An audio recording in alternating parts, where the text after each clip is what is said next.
ॐ तव कथामृतं तप्तजीवनं कविभिरीडितं कल्मषापहं शरवणमङ्गलं श्रीमदाततं भुवि गणन्ति भूरिदा जनाः. Your words are like nectar, bringing life to scorched souls. They are praised by poets and remove all sin. They are auspicious to hear, wonderful and exalted. Those who spread these words throughout the world are truly giving souls. Welcome to our class on the Gospel of Sri Ramakrishna. We're on the chapter Amit Dakshineshwar, part 1. This is page 358, and it's Monday, December 24th, 1883, which would be Christmas Eve, yes. But it wasn't really observed, it's just in passing. This is getting towards the end of M's very long stay. And I mentioned several times that this was a very significant period in M's life. This is the longest period that he ever stayed with Sri Ramakrishna without a break, as far as we know. And this period in the December of 1883. At 8 o'clock in the morning, Sri Ramakrishna and M were talking together in the pine grove at the northern end of the temple garden. This was the 11th day of M's stay with the master. The very northern end is right where the big wall is, and then the magazine and everything is on the other side, and that's where the bell tree is and where Thakur did his tantric sadhana.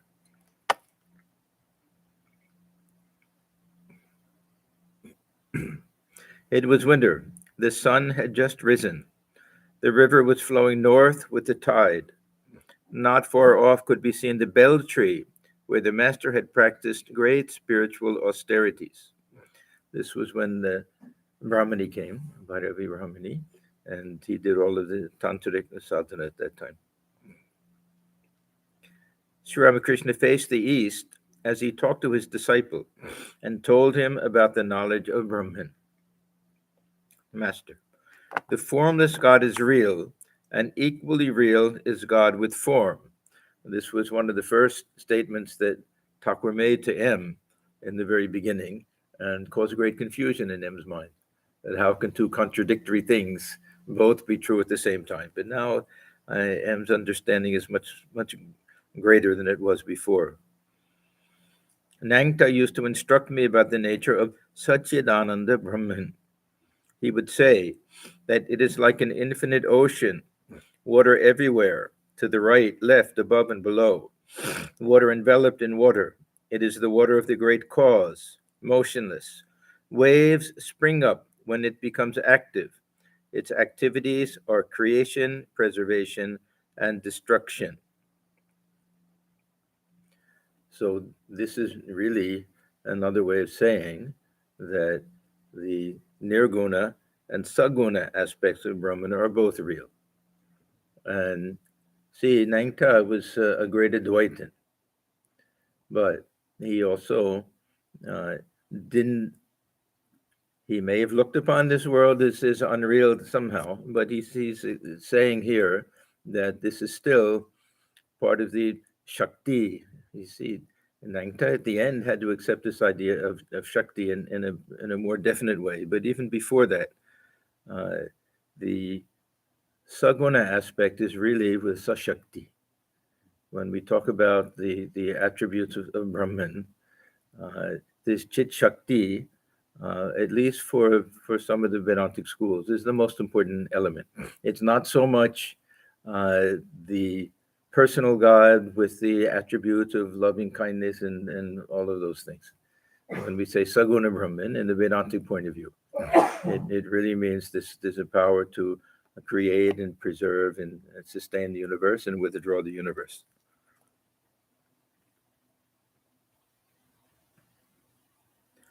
So this was really what Thakur used to say, that it's the same water.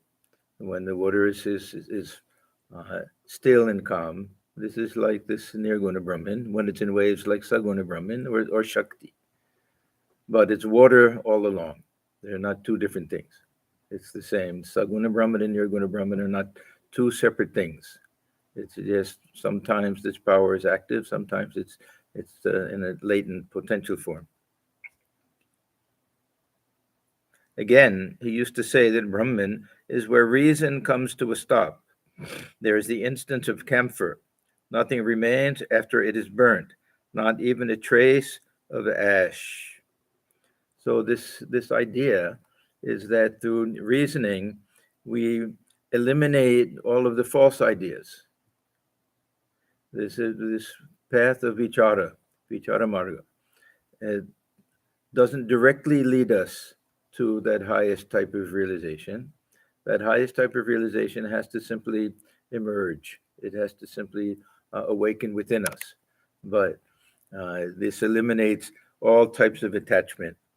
So with Thakur's peeling of the onion, that we eliminate attachment to the body, the mind, the ego, senses, and everything like that. It's not like at some point we say that, oh, what's in the very center, I am that. No, everything else disappears. And then what is. It simply remains that way. So this is what happens after we reach the end of reasoning. We can't realize our oneness with the infinite absolute through reasoning. We can eliminate all of the false identifications, and then that reality somehow manifests itself within us. This is the way they explain it, Vedantic teachers. Brahman is beyond mind and speech. A salt doll entered the ocean to measure its depth, but it did not return to tell others how deep the ocean was. It melted in the ocean itself. Now, this is an illustration that Thakur uses many, many times, and he uses it, I think, if we examine the way he uses it, in two different senses. One is for the ordinary jiva who attains to that state of oneness, in that state of nirvikalpa samadhi, and then merges. There's no coming back from that state. But for those who can come back, and again, this goes back to Swami Atmajnanananda.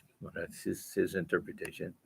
He says what melts away is this ego, is the sense of I. So when the salt doll gets to the bottom, see in the case of Ramakrishna, and when it gets to the bottom, that means when it's merged in that absolute reality, there's no I there. That is dissolved. But coming back, it reappears somehow. But because it wasn't there at that point, then even for Sri Ramakrishna, he can't say what that experience is like. Because at that time, that ego has melted, as it were, even though it can come back for him. Ordinary individual, if the salt doll, if it melts in the ocean, there's no way to retrieve that salt doll. It's gone. It's become one. Then the body will fall off eventually. But for those who can come back from that state, their ego is like the salt doll. At that time, it's gone. So that's why Thakur, even when he tried, he couldn't explain what that experience is like, that nirvikalpa experience, or that being merged in Brahman.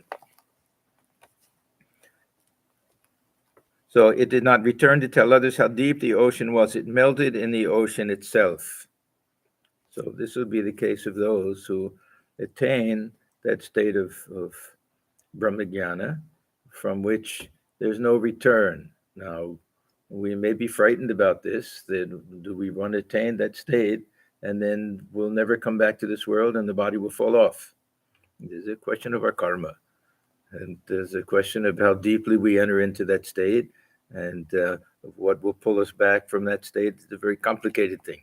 Thakur talks about it so often, it's never entirely clear who comes back from that, how much say we have in the matter. In Thakur's case, the Divine Mother herself, this was the way he understood it. It brought his mind back down a little bit. For some, they'll have a little desire to work for the welfare of the world.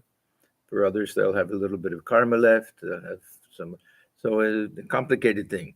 But if all of one's karma is exhausted, if one has no more desire, and one enters into that state of completely merging in Brahman, there's no mechanism by which the mind can come back. But we won't care at that point.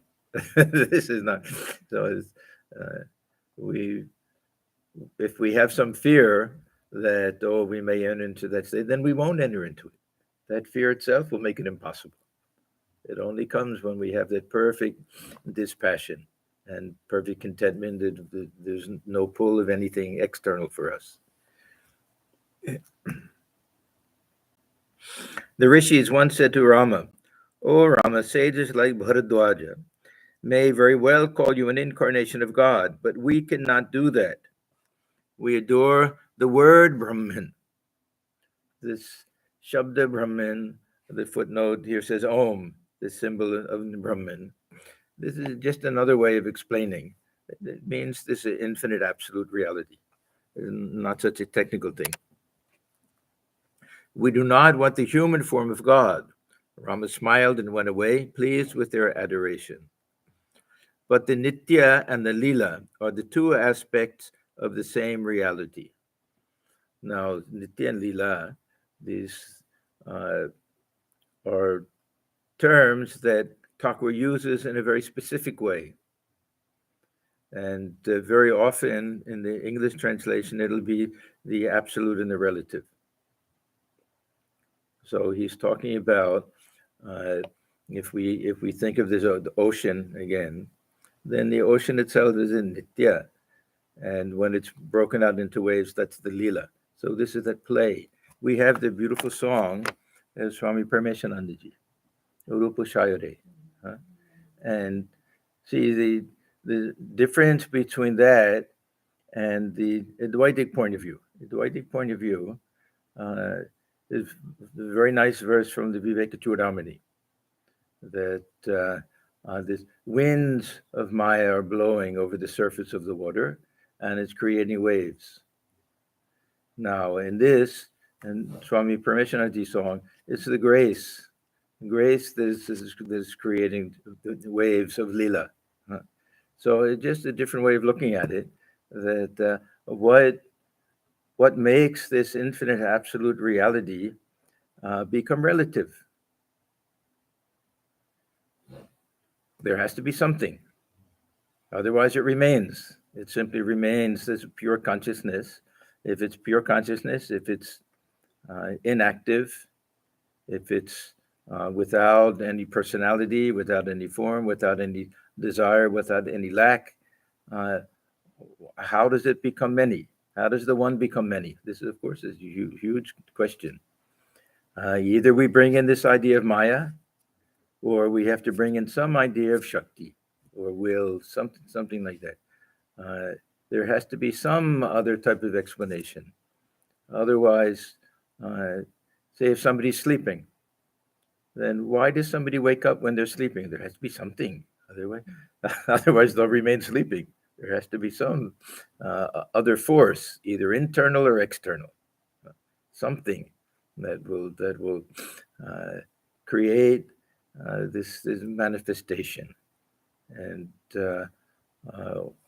most of Vedanta and the different schools arguing with each other are about this one point. How does the one become the many? Does it really become the many? Is it an appearance? Is it this some cosmic ignorance? Is it the divine powers, the Shakti, the Aishwarya? So we have all these different possible interpretations. Sri Ramakrishna, he likes the idea of Shakti. We know that. That he likes this is his I would say, preferred doctrine. He doesn't have any one thing that he says, oh, this is right and that's wrong. We know that.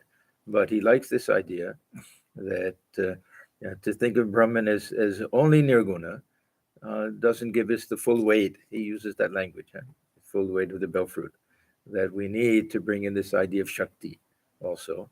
And whether manifest or unmanifest doesn't matter. So Swami Swananji always gave the illustration of the woman and the mother, that the woman who gives birth to a child becomes a mother, but she doesn't cease to be a woman. The woman aspect is always there. Nirguna aspect is always there. That you can't have Saguna without Nirguna. You can't have the relative without the absolute. That has to be there. If something is going to manifest, it has to be unmanifest itself. So Thakur's illustration of the vat of liquid. If that vat of liquid can turn any cloth into any color that you want, the liquid itself has to be clear. It can't have any color of its own. If it has any color, any one color, every cloth will come out that color. If it's a blue liquid, every cloth will come out blue. If it can come out any color, then it has to be colorless. So this the transcendent nirguna aspect of Brahman is the ground, and that's unchanging. So water is water, whether we're talking about the ocean is flat without waves or broken out into waves. Water is water. That doesn't change. So this is that relationship. And for Sri Ramakrishna, they're both real. Now, when the Advaitin says that this universe is unreal, well, we can understand in the sense that it's constantly changing. It has no substantial. It's name and form mostly. If we go to the ocean, I used to do this when I was a boy. My grandfather was a great fisherman.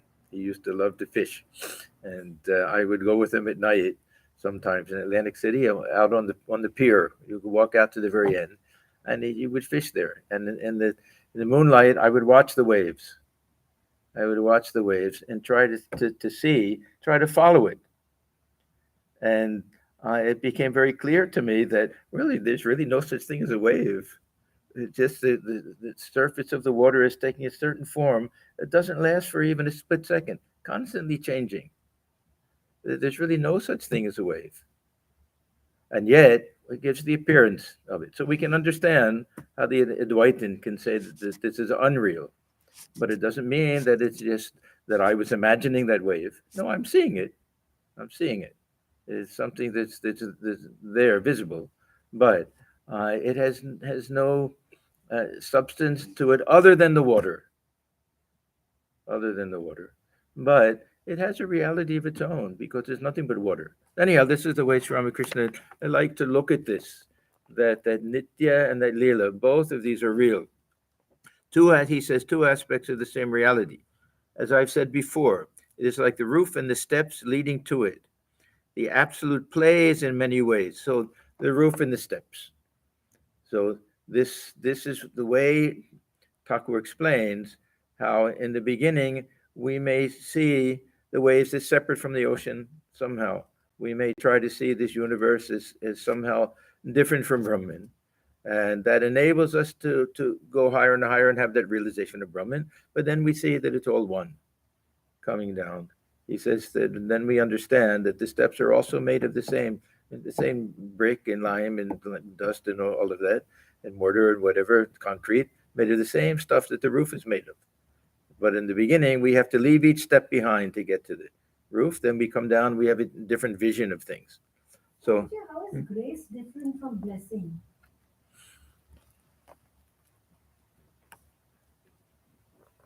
Grace can be impersonal. Blessing will have to be from either some concept of a personal God or an individual. We pray, we ask somebody to bless us. The Thakur's idea of grace, it's kind of a universal idea that grace is the very nature of Brahman is grace. The very nature of Brahman is that it wants to reveal itself to us.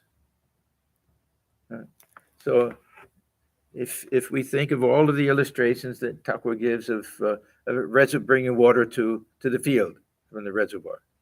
So we dig the canal, the channel, and everything. And when we lift the floodgate, then the water comes on its own. That's grace. We don't have to do anything at that point.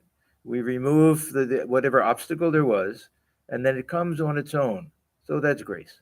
And then, of course, this idea of catching the breeze, that this is a very universal type of idea, so it's available to everyone.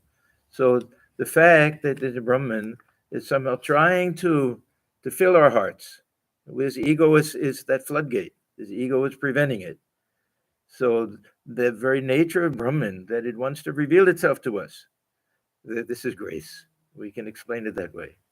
So then no idea of a blessing or anything. Blessing is usually we either very personal concept of God, or we seek the blessings of a holy person, something like that.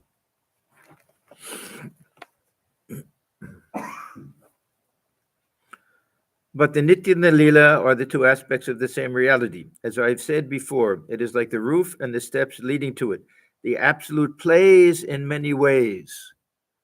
Now, this is the vision, the worldview of Sri Ramakrishna is that he'll never separate this Nirguna Brahman from Saguna Brahman. It's the same infinite absolute reality can manifest itself, and in so many different ways. So the Upanishadic idea of the spider, huh? The spider will manifest the whole universe out of itself, and then will dwell within, enter into each and every being. So many different ways that it can play. So Thakur will say, as Ishvara. So that means that this again, the Nirguna aspect is the one ever present aspect. That's never gone. That's always there. But as soon as the universe is there, then it's playing as Ishvara. Just as the woman, as soon as the child is born, then this is that play of the Lord as mother. So this is the first as Ishvara, as the gods. Part of this whole manifest universe includes so many things that we don't see, so many different lokas and everything. We don't know anything about these things. There was a very nice statement that was made by Dayananda Saraswati. You remember, he had a conversation with Keshav. Thakur relates to this conversation. Keshav didn't believe in all these gods and goddesses and things. So this Dayananda, he said, the Lord made so many different things: the tables, chairs, trees, but sun, stars, moon, everything. Why couldn't he have made the gods also? Yeah. And why should we think that this reality is the only reality? That because we only see humans and animals, there can be other levels of reality with other types of beings and things like that, subtle things. So anyhow, this is one way as Ishvara, as Ishvara, as the gods, as man. So this was this Nada Lila. This is what Thakur said was the most important way of seeing the manifestation of God in the world in his later days. After we know that incident where he broke his arm and everything, and the Vaishnav Charan used to say this. And this was the aspect that Swamiji liked the best. Break all other idols. We're running around bowing down in temples. The greatest temple of God is this human body, and to worship God dwelling within man through service. This is the highest type of worship. So this is that Nada Lila. Nada Lila has two meanings. It can also mean this avatar, with the God special manifestation of God as man, as the avatar. But it can also mean seeing God dwelling within all beings. And as the universe, Virat. So we start out with Swarat and we end up with Virat. We have this, who was talking about step down theory? Yogatmanandaji, I think. Huh? Sarvapriyananda. Yeah, this step down idea. This Swarat. So God is the infinite absolute glory beyond everything, absolutely transcendent, nothing else existing at all. Then manifesting a little bit lower as the creator. So we have this Ayishvara, then Hiranyagarbha entering into everything, and then being everything. This Virat, this idea. So this we have the sleeper who becomes the dreamer, who becomes the whole dream universe and becomes the actor in the dream. Well, the kind of step down theory. Step down what? Step down. Transfer something. Yeah.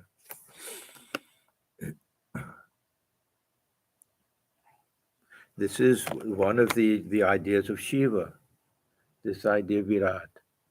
And I've told this story before. I had this very interesting little epiphany. The little every once in a while, a little light bulb will go off. Huh? That we were on pilgrimage to Kedarnath. I went with a couple of others, and we went for uh, bath in Rudra Prayag. You're supposed to bathe in all of these prayags when you go there, and it was nighttime. So you have to walk down a lot of steps, 7 steps of stairs and everything to get to the water level and everything. And from there, I looked up and you can see the snow peaks. And just by chance, it was a crescent moon just resting on the top of the snow peak. Yeah, and you can see where the Ganges is coming out. It looks like there's matted locks and the snow, the ashes on the body. And then I think, oh, this is where it came from, that idea. Yeah. So Shiva, and when we think about it, this Shaivas, we think these are the ones, the infinite absolute reality, but their Kailash is right on earth. You can walk to it.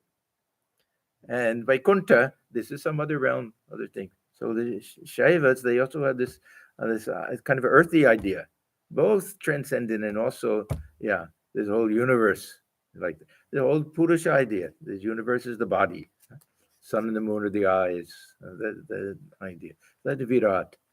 And this was Thakur lived in this world with that vision. He saw everything in the manifestation of the divine. See, we only talk about it. But this was his everyday experience. That one day he was picking flowers to worship Shiva, and said, "What is this? This is Shiva himself." That was the end of his picking flowers for worshiping Shiva. He saw that vision of Virat. So Swarat, Virat, shining in its own glory and manifests as everything, everything, all possible variations in everything. What's that? Sadenchit. That's a little different kind of thing. We can't tie everything together. It's a little different idea.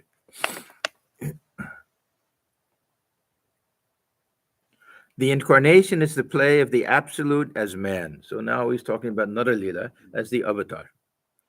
Do you know how the absolute plays as man? It is like the rushing down of water from a big roof through a pipe. So this will be those gargoyles. Huh? We have them on the side of our temple. Only it doesn't have the lion and all of that. But when you'll see sometimes when there's a heavy rain, that the water will come out of them. I don't know if you ever noticed. And ordinarily, there's an internal drainage system, so you don't see the water with a very heavy rain with overflow. It'll come out of that, so out of the spout. So Tucker used to use this illustration. So it looks like this water is coming out of the lion, out of the tiger, out of all the different things, but it's all only the same one, the same water, the one that the same divine source manifesting in these different ways. It is like the rushing down of water from the big roof through a pipe. The power of Satchidananda, nay, Satchidananda itself, descends through the conduit of a human form as water descends through the pipe. So, what is the difference? The power of Satchidananda. The power, we can say the power is what manifests everything, but the presence is the actual Brahman itself present as consciousness. So this is why, if we go back to that dream illustration, this dream universe is the power of the dreamer, but it's the same, the sleeper and the dreamer and the actor in the dream. It's not a manifestation. It's the same I.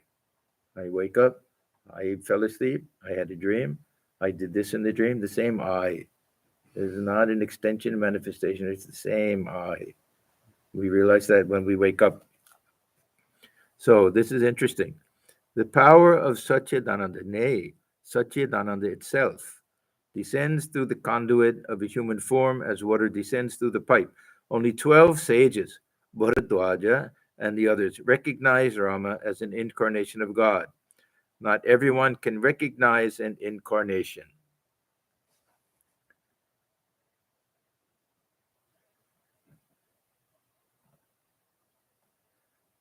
Yeah, this is Thakur gives so many illustrations or ways in which we can understand these special souls. How we understand what's the meaning of the incarnation, that of course is very mysterious. We have everything from this highly Puranic point of view, almost mythological point of view. Vishnu in heaven has to come down. Then we have in Gita, it's more of a Marxian historical imperative. Forces of dharma become so strong that the avatar has to come. It's a kind of a historical imperative, we can say, a Marxian theory. Of course, we don't usually explain it that way, but a little bit that it's not even a choice, that it's the force of adharma and the lack of dharma in the world that causes the avatar to come. Anyhow, there's so many different ways of understanding it. But when these special souls come, we see that very few recognize them in the beginning, and then afterwards, maybe 50 years, 100 years, tremendous revolution takes place in the world. Christ had a handful of disciples. Buddha took another 100 years before it really became such a huge movement and everything. So this is one of the signs. Otherwise, these people come, they make a big splash, and there's a big following for a while, and then it's gone. But this is one thing with the avatar, and so many other things that Thakur talks about. This power that Thakur had to lift somebody up, to change the whole thought current, just with the touch, with the glance. There's a power that he had to have so many types of realization, and to do that type of spiritual practice, and to be able to withstand the spiritual emotion, the bhava, that an ordinary person, whole body and mind will be shattered, completely shattered, with just a tiny bit of that, and how he could withstand the different types of bhava that he had day in and day out, that we stand in awe, and we have to come up with a new category. We may not understand how and why, but really very difficult to just say, oh, he was a great sadhaka or anything like that. There's too much. And Holy Mother, the power of love that they manifested. So we say avatar, whether we really understand what it means or not, doesn't matter. We recognize something very special, and we stand in awe and reverence before them. The Buddhist tradition is interesting because they don't have this idea that Buddha was an avatar. And so they don't really worship the Buddha, but they venerate. They use this term, to venerate. That means to show the highest respect and honor. Not much different from worship, but it fits in better with their worldview or something like that. So, especially during their lifetime, very few. How many recognized Ramakrishna? The half of the people thought he was mad. Huh? Or they just kind of dismissed him and thought he was a good person or a holy person, but how few could really understand him? How many very intimate disciples did he have? You remember one day he said to Latu, let's take a count. Huh? How many are there? They came up with something like 30, I think. And now we see, I remember once, you remember this 14-year-old guru? This was in the early 70s. His parents set him up as an avatar or something. Plane loads of Westerners came. He would sit in the open field. I happened to be there by chance in Delhi, my first trip to India. And tens of thousands had come to see him, this pudgy little guy sitting on a big throne, and people with waving back and forth with his big palm leaves and everything like that. And then within a few years, nothing. He fell in love with his secretary, and they got married. So they set up his elder brother as the avatar and everything. So there's huge to do over all of this, and then gone. And then you have, this was very interesting because the J. Krishnamurti was speaking that same. I happened to be in Delhi, and this 14-year-old guru, I don't know, that's what they called him in those days. And J. Krishnamurti, he was also speaking. I went to see him, and there were about 15 people. Such a genuine soul. I'm not going to say incarnation or anything like that, but a genuine, authentic, real soul. And but people don't care for that. They like this a little splashy stuff. Yeah. So how few can recognize, yeah, these great souls when they come, because they remain hidden. And Thakur will explain they're so human. They don't pretend to be anything. They don't play any of these roles or anything. Yeah. You say that the power of avatar differs from each avatar. Is it the power that differs, or is it that the people can recognize them? Yeah. This really. Uh,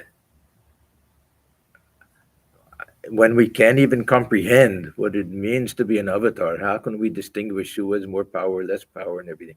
These will be things that Thakur talks about. That he asked M, how many anas do I have? And he talks about this angsha and kala. These one is a part and a particle of the divine. The Vaishnava tradition has lots of these things, all different degrees of manifestation and everything like that. There's too much. We how do we understand?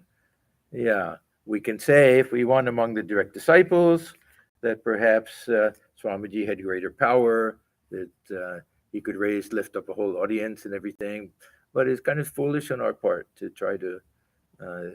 We can't even recognize them. How can we distinguish who has more power and less power? But yeah, there will be in these Puranas especially, they may make those types of distinctions. The Bhagavata, of course, makes the ultimate distinction that Krishna is more than the avatar, that he is the avatarin. He's the source of all of the avatars. Krishna tu Bhagavan Swayam. It doesn't even list him as an avatar, it lists everybody else, but he is the Lord himself. And yeah, this is a little bit of fanaticism, we can say, or nishtha, devotion, if we don't want to say fanaticism. Yeah, degree of power.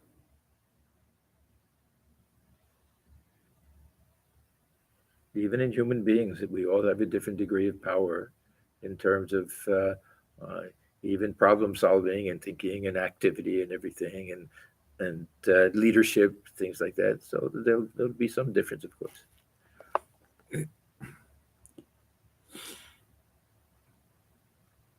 It is God alone who incarnates himself as man to teach people the ways of love and knowledge. Yeah, we have these two theories. One is the dharma idea from the Gita, and Sri Ramakrishna likes this other idea better. This vitaritum avatiram jnana bhakti prashanti. That he was born, he took human birth in order to spread throughout the world. There's a knowledge and devotion and peace and love and all of that. And he says many times the avatar, main purpose of the avatar is to teach love of God. So, because the avatar fits in more with his bhakti yoga, of course, than with the jnana yoga. And what does Ramakrishna teach us? How to love God. And of course, what is the ultimate goal of life and everything, but that tremendous love and longing of the heart for God realization. We see that in his life. So it is God alone who incarnates himself as man to teach people the ways of love and knowledge. Well, what do you think of me? Now, Thakur would ask this question many times. Not that he wanted to flattery or anything, but to gauge the depth of M's understanding and faith and everything at that time. But he doesn't really, it's not a real question. He doesn't wait for an answer even. M doesn't say anything. Once my father went to Gaya. Now he's going to explain. See, the birth of the avatar is also something special. This we always find this in different Christianity, of course, with this immaculate conception and everything. Yeah. Once my father went to Gaya. There, Raghuvir said to him in a dream, Raghuvir Rama Godata, this Gaya is a very special place. This is where Chaitanya Deva also had his uh, awakening, you can say, that he went there to do the Shraddha for his father. And there he met his Ishwarapuri, his guru, and came back completely transformed. He was a very proud, arrogant scholar and came back just a humble, loving, sweet devotee. That happened in Gaya also. He had initiation there. There, Raghuvir said to him in a dream, I shall be born as your son. Thereupon my father said to him, O Lord, see, they were simple people. He didn't question, he didn't say, oh, it was just a dream. He was convinced this was something real. Thereupon my father said to him, O Lord, I am a poor Brahmin. How shall I be able to serve you? Don't worry about it, Raghuvir replied. It will be taken care of. Now, Sri Ramakrishna is going to try to explain to M that there are certain circumstances to the birth of these great souls, avatars, and that generally we'll find there'll be one or two, even childhood, who recognize them. This was the case with baby Gopala and with Chaitanya Deva when he was very young also. My sister, Hridoy's mother, used to worship my feet with flowers and sandal paste.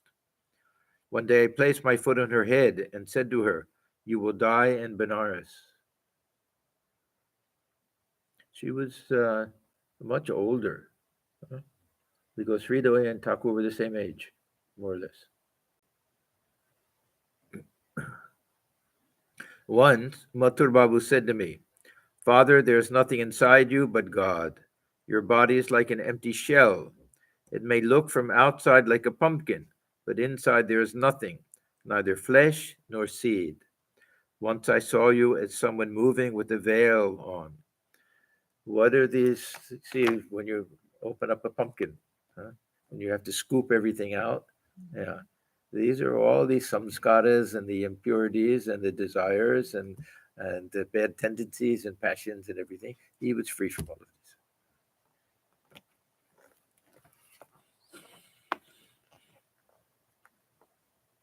To M, I am shown everything beforehand. He used to have all of these visions. We know before Swamiji came, before Rakhal came, he would have some vision that someone will come and this will be your spiritual child. This will be uh, your helper with his Lila and everything. He used to get these presentiment visions beforehand. Once I saw Gauranga and his devotees singing kirtan in the Panchavati. I think I saw Balaram there, and you too. We've seen so many times. This is one of the very few visions that Thakur is not very clear on, for some reason, that he almost always mentions, I think. I think I saw you there also in Balaram. Don't know why. I wanted to know the experience of Gauranga, the Chaitanya Dev, and was shown them at Shambazar in our native district. This is not the Shambazar in Kolkata where Thakur lived. This is, what did they call it? Fulia Shambazar, something like that. It was near Kamarpukur, another one of the little villages, Shihor, Shambazar, in that area. A crowd gathered there because they used to have this kirtan. It would go on for a week, something like that, day and night. They would have kirtan there. I saw that in one other place, in outside of Dhaka. This is in Tulsi's place, Shavar. He took me there. They had the same thing, continuous kirtan. Yeah, day and night. They had a big fire there, and people would be singing and dancing around the fire and everything. It was something to see.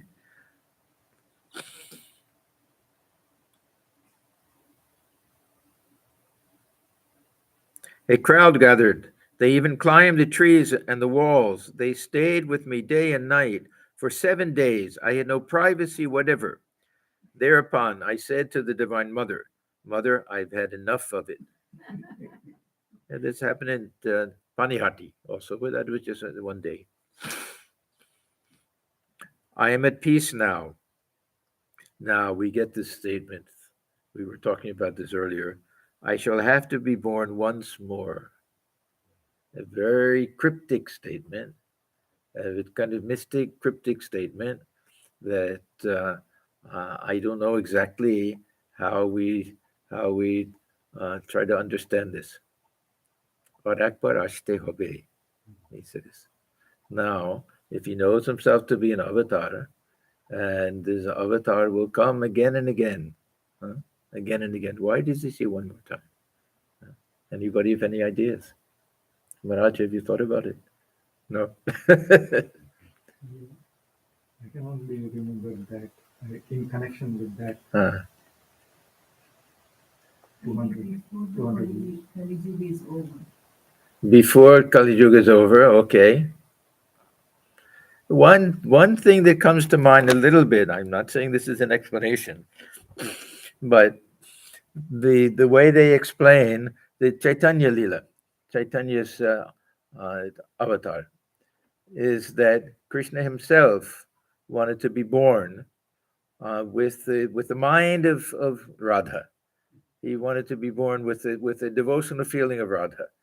So because when he saw uh, how much love Radha had, how perfectly unselfish it was, she was the paragon of love and devotion, and represents this paradigm of this Madhur Bhava, the ecstatic love for God, that he thought, may I be born somehow so that I can experience what Radha had. So they look upon this Chaitanya, the followers of Chaitanya, look upon this Chaitanya incarnation as uh, Anta Krishna Bahir Gaurang, that within the black and without golden complexion. This was how they explained, if he's an incarnation of Krishna, why does he have this golden complexion? So they say because Radha had a golden complexion. Within, he was really Krishna, but experiencing the world the way Radha did, understanding that the ecstasy and bhava, all the different levels of ecstatic love that Radha had, so that Krishna wanted to be born maybe once more in that particular form. Now, I don't know if it's not a really good explanation. We'll have to remember, ask somebody else. Huh? I don't know. Satuhai, any ideas? Swami Sri Ramakrishna also says where he was born, right? Kind of He pointed, yeah, to he's Vayu Kone. This when we do Homa and other things, uh, there are 8 directions and up and down. There are 10 directions, and each one has a different presiding deity. So Vayu is the deity for the northwestern part. So he said, "Yeah, I'll have to be born again." And so we say in the northwestern direction. Yeah, he explained it that way. It is at 200 to 300 kilometers. That I don't know. Something like that, no? 200 or no? No. No GPS. Yeah. but something with No. Yeah. 200 years. Yeah. Yeah. 200 years. Yeah. That also Sharat Maharaj does not say Thakur said. He says he only heard it from Ram Babu and Girish Babu. Okay. Anyhow, we don't have to take these things so literally. That Then there might be some incentive for us to be known. yeah, So maybe Northwest would be towards Delhi, Punjab, that area. it could be Seattle. Yes, exactly. That's what I'm thinking. We have no idea. No, India. He'll come in India. No, it will I see. come in India. Punjab, huh? He'll be a Punjabi next time. I think so. You think so? Okay. That was Prativa. Yeah. Okay. Yeah. Maybe it'll be a Patan. That would be tough. Big and strong and everything. There are certain things that Swamiji has said. Yes, Swamiji, yeah, with regard to this Khorasan and the other places in Turkey and the others, some vision with the 4 different areas and there and yeah. Anyhow, we don't. This is really useless speculation. We don't know any about this.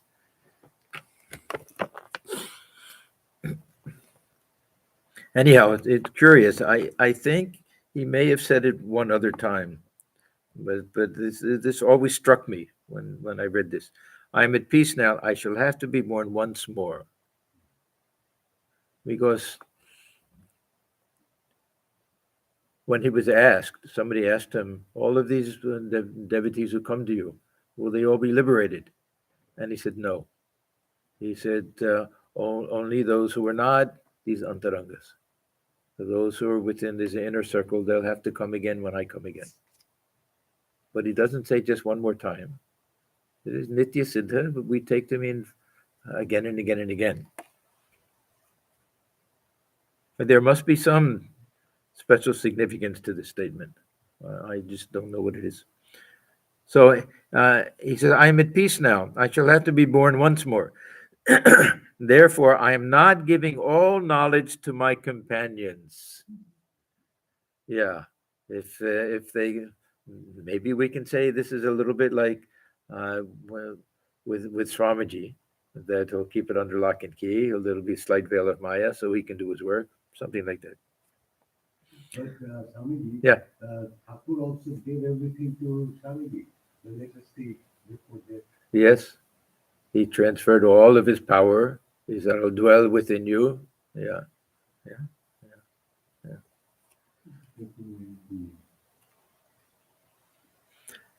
So I am at peace now. I shall have to be born once more. Anybody out there in this YouTube land, if you have any ideas, you can send an email. Therefore, I am not giving all knowledge to my companions with a smile. Suppose I give you all knowledge. Will you then come to me again so willingly? Yeah. How do we even imagine all of this? These great souls, it's like they're just different moons in the sky, and the planet comes, and when the planet starts to move, they'll come and circle it and come with it and everything. We don't know this power of attraction, so that they come. And why? Thakur says, oh, you've come so late. Why did you make me wait so long? Yeah, when Rakal Swamiji and everything, sometimes he spoke like that.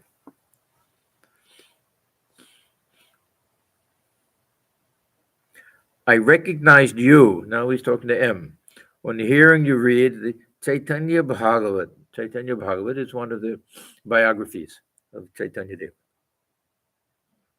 You are my own. Now look at this. We sometimes make a mistake when we think that these antarangas are only the monastic disciples.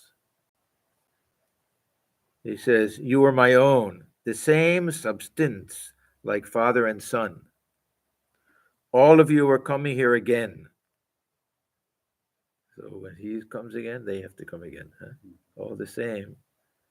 This is, playmates in this Lila. Huh? When you pull one part of the Kalmi creeper, all the branches come toward you. You are all relatives like brothers. So this connection. What is this that like that water hyacinth? Huh? That you look at the surface and it looks like all separate things, but it's all all connected at the bottom. You pull one and they all come together. So some special connection. You are all relatives like brothers. Suppose Rakal, Harish, and the others had gone to Puri, and you were there too. Would you live separately? Before you came here, now this is M, and he's not talking about before you were born. Now he means before he came to see Ramakrishna. Before you came here, you didn't know who you were. Now you will know. Now this is all mystical language. When we say, he said, when Swamiji knows who he really is, he'll refuse to live in the body. Very mystical language. Does it mean that I am the self? Does it mean this playmate in this Leela and everything? Now it sounds like he's telling him that you're one of the antarangas, that you've come along with me. Remember, this is the end of this long stay, very important period here. So this, you can imagine how M feels hearing this. Huh? After he's gotten scoldings, after so many things have happened, he berates him for living with his wife, all sorts of things. And then at the end, he's, yes, everything leading up to this these final days when he stays with him. Before you came here, you didn't know who you were. Now you will know.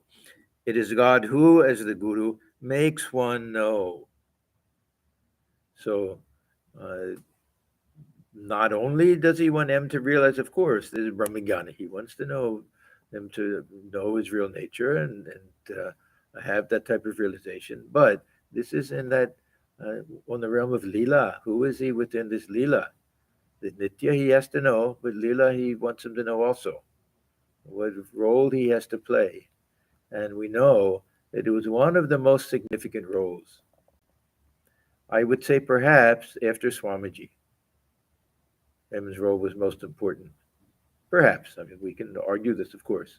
But what he did for us by recording all of this, if we didn't have that, what a tremendous loss that would be.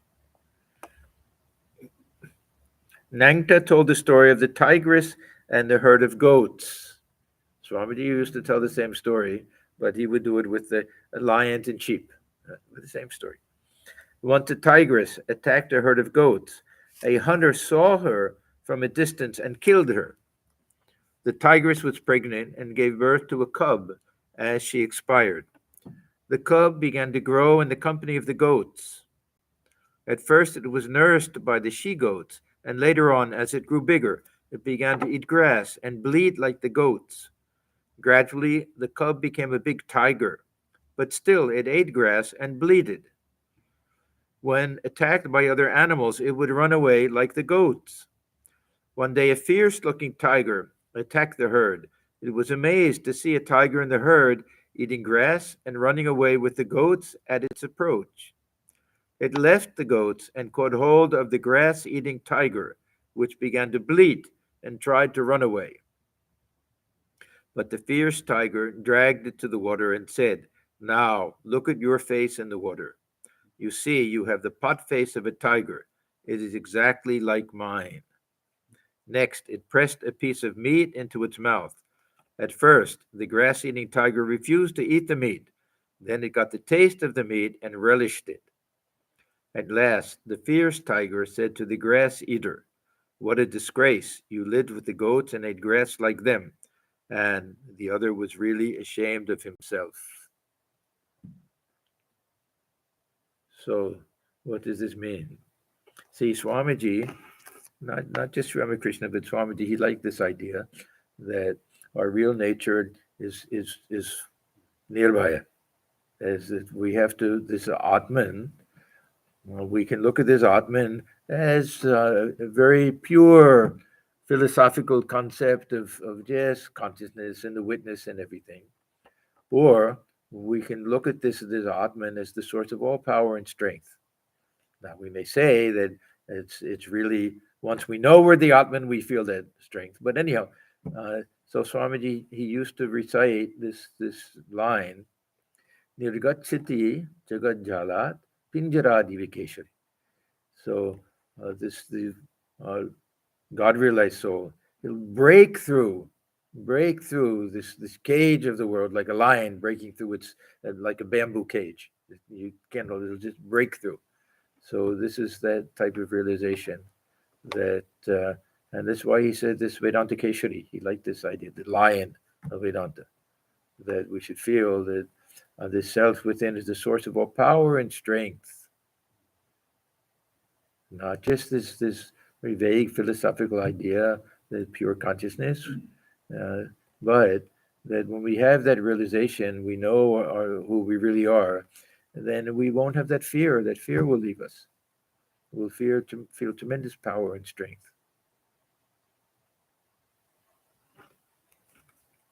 Eating grass is like enjoying lust and gold. To bleat and run away like a goat is to behave like an ordinary man. Going away with a new tiger is like taking shelter with a guru who awakens one's spiritual consciousness and recognizing him alone as one's relative. To see one's face rightly is to know one's real self. So how does this tie in with everything else? That Thakur wants them to understand both. He wants him to understand his real nature, that strength and everything within, from this Nitya point of view, and from the Lila point of view, his eternal connection with Sri Ramakrishna. What a blessed experience for him after staying so many days with Sri Ramakrishna and going through so many changes and upheavals, emotional things and everything, to finally get to this point. There'll be more things also. Okay, let us stop here because, Sri Ramakrishna stood up. This will be the end of that conversation.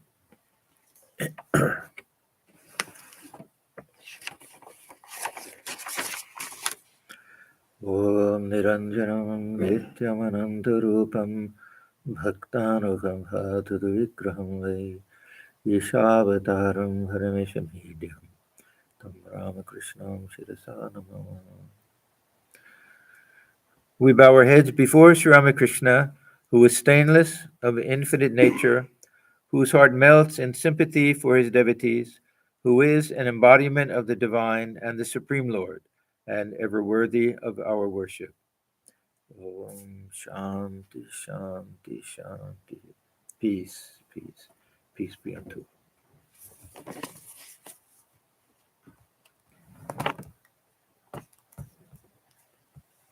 Where's the reference of